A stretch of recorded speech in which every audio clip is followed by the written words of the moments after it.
Hello everyone. देखिए, आज हम करेंट अफेयर का टॉपिक लेकर के आए हैं और ये करेंट अफेयर काफ़ी ज़्यादा महत्वपूर्ण है। किसके लिए महत्वपूर्ण है? तो यूपीएससी, बीपीएससी और अदर पीसीएससी एग्जामिनेशन के लिए महत्वपूर्ण है। तो यहाँ से संभावना बनती है कि क्वेश्चंस आएंगे ही आएंगे। तो आप जो है इसको सही ढंग से समझने का प्रयास करेंगे, आगे इसको याद करने का भी प्रयास करेंगे। तो चलिए देखते हैं क्वेश्चन नंबर पहला पहला क्वेश्चन क्या कर रहा है। कह रहा है कि भारत की ऊर्जा मिश्रण में कोयले का योगदान कितना है। कोयले का योगदान कितना है? तो देखिए, हम यहाँ पे क्वेश्चन सेट कर चुके हैं, ठीक है। तो क्वेश्चन को जो सेट किए हैं उसका आंसर भी हम सेट करके रखे हुए हैं। यानी कह रहा है कि भारत की ऊर्जा मिश्रण में कोयले का योगदान कितना है। तो इसका सही आंसर होगा 55%। यानी कोयले का योगदान भारत की ऊर्जा मिश्रण में 55% है। ओके। सेकंड क्वेश्चन कह रहा है कि भारत की कुल बिजली उत्पादन में कोयले कितने प्रतिशत योगदान देता है।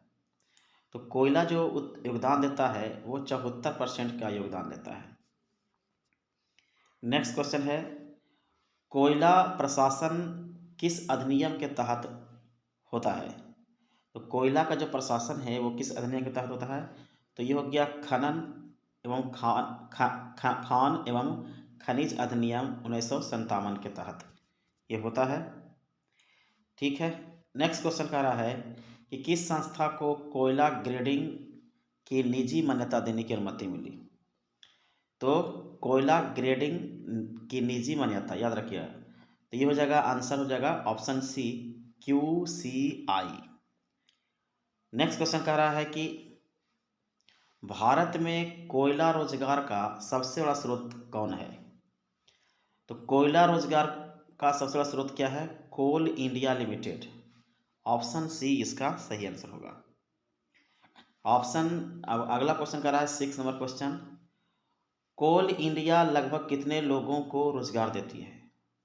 तो ये लगभग रोजगार दे रही है 2.39 लाख लोगों को रोजगार देती है। नेक्स्ट क्वेश्चन है क्वेश्चन नंबर 7, सरकार ने कोयला गैसीकरण हेतु कितनी राशि निर्धारित की है। आंसर होगा 8500 करोड़ रुपया। 8500 करोड़ रुपया इसको निर्धारित करी है। एनटीपीसी का 2032 तक नवीकरणीय क्षमता लक्ष्य कितना रखा गया है। तो ऑप्शन डी है 60 गीगावाट। 9वां नंबर क्वेश्चन कह रहा है कि भारत में कोयला उत्पादन के प्रमुख राज्य कौन है। उड़ीसा, झारखंड, छत्तीसगढ़, ये भारत में कोयला उत्पादन के प्रमुख राज्य हैं। फिर है, भारत का कोयला भंडार विश्व में किस स्थान पर है। ऑप्शन सी हो जाएगा तृतीय, यानी तीसरे स्थान पर है। भारत में पीएम प्रदूषण का कितना प्रतिशत कोयला संयंत्रों से आता है। ऑप्शन सी हो जाएगा 60%। तो कह रहा है कि वर्ष 2022 में वायु प्रदूषण से भारत में कितनी मौतें हुई। तो इसका सही आंसर होगा 1.72 मिलियन। 13 नंबर क्वेश्चन कह रहा है कि उत्सर्जन कम करने की प्रमुख तकनीकी कौन सी है। तो ESP ये तकनीक है जो उत्सर्जन को कम करता है। 14 नंबर क्वेश्चन कर रहा है, भारत में 2024-25 तक कोयला खपत का अनुमान कितना है। तो ऑप्शन बी हो जाएगा 1047 मिलियन टन। ओके। फिर 15 नंबर क्वेश्चन कर रहा है कि बेस ऊर्जा प्रणाली का लक्ष्य कितना है। तो 4000 मेगावाट है। 16 नंबर क्वेश्चन कह रहा है कि एक राष्ट्र एक चुनाव का उद्देश्य क्या है।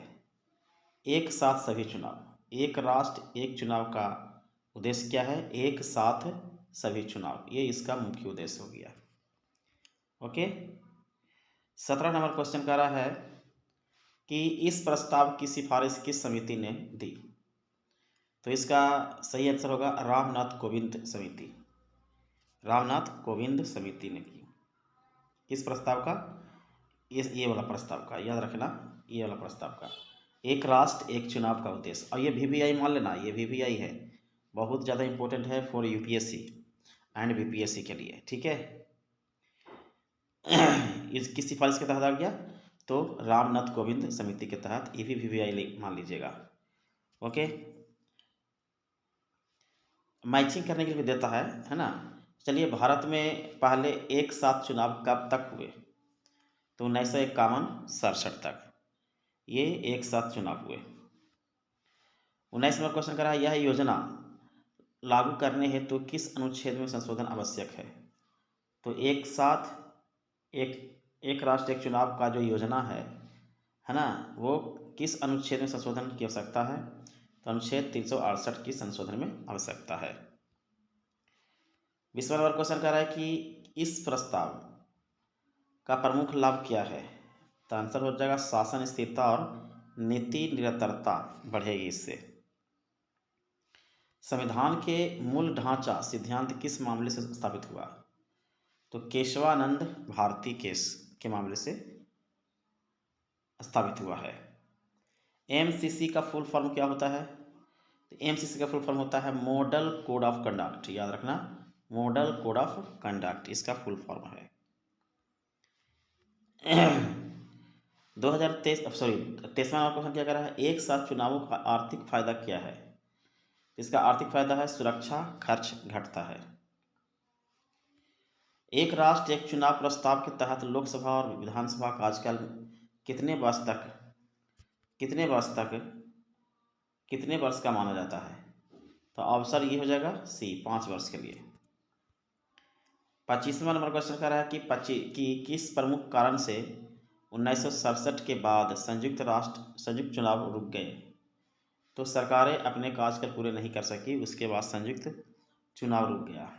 26 नंबर क्वेश्चन, भारत में सबसे उच्च श्रेणी का कोयला कौन सा है? एंथ्रासाइट कोयला। ओके, कोयले का सबसे ज़्यादा उपयोग किस क्षेत्र में होता है? तो बिजली उत्पादन के क्षेत्र में।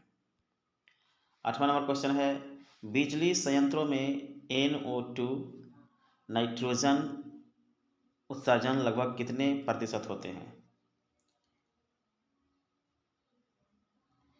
तो ये हो जाएगा ऑप्शन C, 30%। भारत की ऊर्जा सुरक्षा का आधार क्या है? तो हो जाएगा कोयला। एक राष्ट्र एक चुनाव का अंतिम लक्ष्य क्या है? तो ये हो जाएगा प्रशासनिक दक्षता बढ़ाने के लिए। तो देखिए, ये करेंट अफेयर है, हमने 30 क्वेश्चन लेकर के आए हैं, काफ़ी इंपॉर्टेंट क्वेश्चन है। तो आप इसे समझने का प्रयास करेंगे, लिखने का प्रयास जरूर करेंगे, ठीक है। ये बहुत अच्छा क्वेश्चन है, हर एग्जामिनेशन के लिए इम्पोर्टेंट है। तो आज के लिए इतना ही, धन्यवाद।